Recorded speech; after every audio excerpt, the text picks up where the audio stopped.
ஹே செல்லக்குட்டீஸ், நான் திரும்பவும் வந்துட்டேன். இந்த வீடியோவில் நான் ப்ரான் பிரியாணி எப்படி செய்யறதுலாம் சொல்லலை, நாங்கள் எப்படி செஞ்சோன்னு சொல்கிறேன். ஃபர்ஸ்ட் நானும் என்னுடைய அம்மாவும் ப்ரான் ஃப்ரீசர்லேருந்து வெளியில் வச்சுட்டு நெக்ஸ்ட் வந்து ஆனியன் ஸ்பைசஸ் எல்லாமே ஆட் பண்ணிடலாம். வணக்க ஸ்டார்ட் பண்ணிட்டோம். அப்புறமா தக்காளி வந்துட்டு இப்போ விற்கிற விலைக்கு ஒரு 3 போதுன்னு சொல்லி அதுவுமே கட் பண்ணி ஸ்லைசஸாக இஞ்சி பூண்டு பேஸ்ட்டுமே ஆட் பண்ணி அதுவுமே நல்லா வணக்க ஸ்டார்ட் பண்ணிட்டோம். நல்லா கலர் எல்லாமே சேஞ்ச் ஆனது.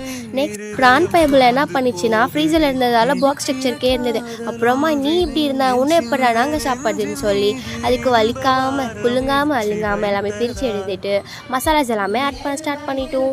மசாலாஸ் எல்லாமே ஆட் பண்ணிவிட்டு அது எல்லாமே நல்லா ஃப்ரை பண்ணிவிட்டு நல்லா ஸ்மெல் கமகமன்னு வந்தது. அந்த டைமில் புதினா அண்ட் கர்ட் வந்து ஆட் பண்ணிட்டோம். ஸோ அதுவுமே நல்லா வணக்கணுன்னே நல்லா கிரேவி கன்சிஸ்டன்சி சூப்பராக இருந்தது.